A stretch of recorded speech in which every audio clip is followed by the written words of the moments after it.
ကိုသားကြီးခီးသွားဝန်ဆောင်မှု Facebook page ကနေပြီးတော့တင်ထားတဲ့စောင်းမလေးပြန်လေပြီးတော့မျှဝေပေးမှာဖြစ်ပါတယ်။ CN တုံးထုပြီးပြန်သူများတရားမှပြန်ဝင်ချိန်ဘာတွေပြောင်းလဲရှိသွားလဲဆိုတော့ CN စင်းအောင် passport ကင်ထားပြီးတော့ပြန်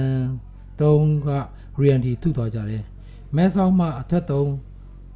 100ဘတ်ကုန်ကြတယ်။မြောက်ရီတို့အဝင်တုံး200ဘတ်ကုန်ကြတယ်။မြောက်ရီမှအထက်တုံး200ဘတ်ကုန်ကြတယ်။မဲဆောက်အဝင်တုံး100ဘတ်ကုန်ကြတယ်။အပြီး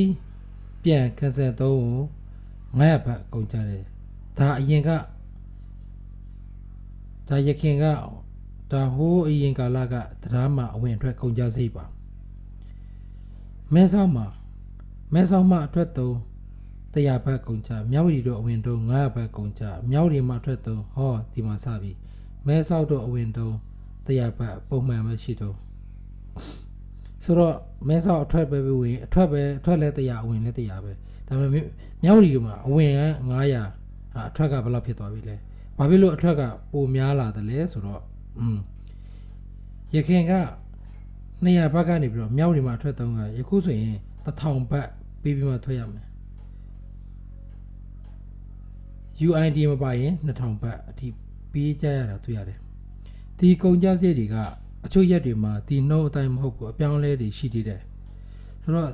CI ရဲ့ re-entry တုံးထူထားတဲ့လူတွေအတွက်လက်ရှိချိန်မှာပြောင်းလဲလာတဲ့တရားအခြေအနေပါ CI တွေနေပြီးတော့စာတင်ဖို့မလိုသေးနာမည်စရင်ကြတာစောက်ဖို့မလိုသေးပဲဝင်ထွက်ကတော့ပုံမှန်ရနေသေးတယ်ဗျလှေနဲ့ကူးမဲ့လူတွေကတော့အပြောင်းလဲမရှိသေးပုံမှန်တိုင်းတာရနေပါသေးတယ်ခင်ဗျမနှက်ပြန် PJ သမားတွေထပ်တင်ပေးမှာပဲဒီနေ့တင်တဲ့ post ကဒီနေ့အပြောင်းလဲမှုနောက်ရက်မှဝင်ဖတ်မယ်ဆိုရင်တော့နောက်ကျတဲ့ဖြစ်သွားတယ်ဆိုတာလေးသတိပြုပေးပါဗျထပ်ပြီးသိချင်တာပို့ထက်မှာမရှင်းတာများရှိရင်လည်း comment မှာရေးပေးကြဖို့ကိုသားကြီးပြန်ဖြေပေးပါမယ်လို့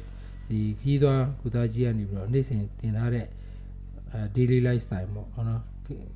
ကိုသားကြီးခီးသွားဝန်ဆောင်မှုကနေပြီးတော့ကျွန်တော်ကောင်းလို့တင်ပြပေးခြင်းဖြစ်ပါတယ်မင်္ဂလာပါ